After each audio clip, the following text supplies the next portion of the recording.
We get back to the phones. We pick up the calls with Matt, who's in California. Matt, thank you for waiting. You are live on the air.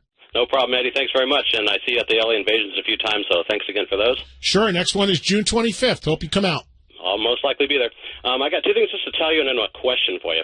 So last week on this show, you played a version of Van Halen's live DOA, and you were wondering how it got into your system over there and where it came from? Yeah, a few people emailed me about that. They said it was a bootleg, right? Yeah, bootleg from 1977 at the Pasadena Civic Auditorium. The album's called Young and Wild. Still doesn't answer how it's in the database here, though, because we're not really supposed to play bootleg, so I don't even know how it found its way in here. But it was cool to hear. Yeah, it's good. It's a good version. The other thing, do you watch Black Mirror on Netflix? I don't. I've heard about it, but I haven't seen it. Well, you need to check out the last episode that was released last week. It's called Rachel, Jack, and Ashley 2. It stars Miley Cyrus, and it's about concert holograms and Alexa technology in your house. But it's a TV series? Like it's a drama? Yeah, sci-fi. Oh, it's sci-fi. Is it a good show beyond that? Yeah, actually it's good. And this particular episode, you're going to want to check it out. It's about an hour long. Really good. Okay. Well, yeah, I've seen some ads for it. I've heard about it. I'll definitely check it out. All right. And the question real quick on your large repertoire of information on recorded albums. Has there ever been a concert album that a band has released, and that's the only version of the songs that exist? If you understand my question. You mean where the live version is the only version? There was never a studio version? Exactly, and a whole album, not just one song, like a whole entire album. Has that ever happened? Actually, I think I got one for you, actually, Matt. HSAS. HSAS. Sammy Hagar, Neil Schon, Kenny Aronson, Michael Shreve, early 80s. They put out a live record that was they performed, it was all original material. They did it live. That's how they introduced the band. There was an MTV concert at the time as well that introduced it. I don't remember it. Yeah, and there was supposed to be an EP of studio recordings, but that never ended up coming out. The band didn't last very long, but it was actually a really cool band. You have to have a lot of balls to be able to pull that off. So I just wondered if you knew of an album, and sure enough, you knew of one. Yeah, I mean that's definitely one that comes to me right off the top of my head, because at the time it was pretty much unheard of. People really didn't do anything like that, and for them to do it was obviously pretty ballsy, like you said. And I don't think it worked out for them all that well, because they didn't. Even though I like the record a lot, it was just a hard way to introduce new material. Of course, Sammy Hagar. Hey, I look forward to seeing you also at the High Tide Beach Party. I'll be out there. All right. Sounds good, man. Check out HSAS, Matt. Thank you. Maybe we'll see you at the LA Invasion again. I just found an HSAS song, which I would love to play so Matt could hear it, but I promised you guys we'd take calls for these last few minutes, so I'll play it next week if you guys remind me.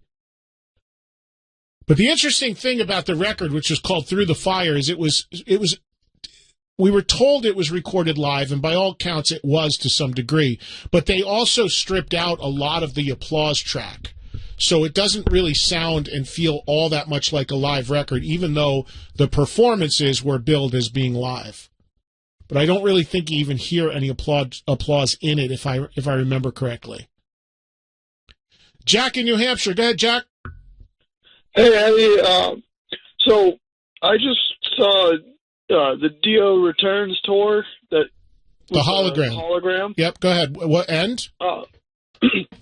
And I had looked at reviews and stuff, and there were people that were kind of bad mouthing it and saying, this isn't right to do for Ronnie. You should leave it alone. I just wanted to know what your thoughts were about what you thought, if it was a good idea to do it or whatnot. Well, I'm not passing the buck on this. I'm really not, Jack. A lot of people have asked me this. Here's the problem. I haven't seen it. So until I see it, I can't tell you what I think of it, because I need to see it to see how it feels and my thoughts about it. I also am in a little bit of a different situation in that I knew Ronnie personally very well. He was a friend. And I'm told that also can play into it, too, because it can be really strange, especially when you knew a guy personally, seeing them in hologram form. But I have not seen it. I have not heard it. I was planning on going to the show in Vegas, because I'll be out there at the end of the month. But now I can't because that show was canceled. The Vegas date is canceled. So the one show I had checked off to go to is now not happening. So I don't know when and if I can actually get to a show and see it firsthand. So until I do, it's really hard for me to give a take on it. Did you say you saw it, Jack? Yeah, I just saw it last week when they played in Worcester, Mass. And what's your review of it? I mean, it was a pretty incredible thing, because the way that they had to do it is that they played a track, and the band had to be right on key. It wasn't like, sometimes with an actual live performer, you can kind of tweak notes and kind of add your own little things into it. These guys had to be right on spot with how the hologram was working. Mm-hmm. So, which made it really impressive to see how the band could sync with the hologram. Right. Which made the show 10 times more enjoyable. Right. Yeah, I'll tell you, again, if you got, and I know I say this, and thank you, Jack, for the call. I know I say this like a broken record to you guys, but there's a reason for it. Because every single day I am on SiriusXM on volume talking about all of this stuff. And Jack is talking about the band having to sync into the hologram. Well, I had Simon Wright on that show talking about exactly that like a week and a half ago. Talking about having to play to a click and having to sync in with the Dio hologram. So I don't, you guys are asking me things that have been covered extensively on my show on volume every day.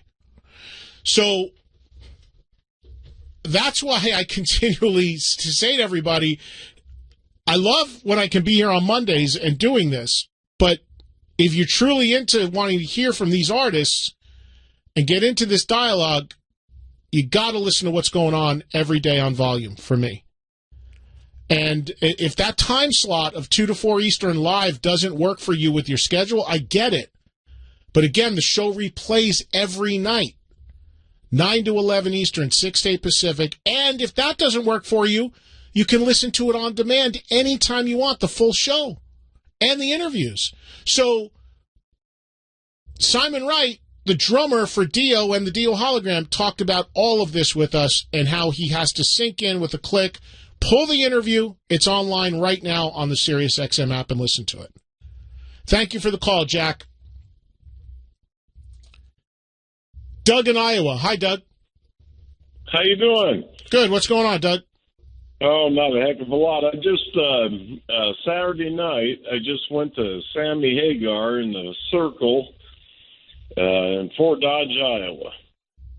Okay, and played very, very well. I got nothing but good things to say. I just wanted to throw that out there. I guess I really didn't know what else I wanted to talk about. I got one question for you, but either way, I just wanted to say if you get a chance to see Sammy in the Circle, Michael Anthony, Jason Bonham, Vic Johnson, holy crap, do they play good. Well, Doug, I have, and I hosted their show in L.A. a few weeks ago, and Sammy and the entire, here we go again, about the volume show every day. Sammy and the entire band was on with me live from L.A. for an hour, less than a few weeks ago for the kickoff of that tour.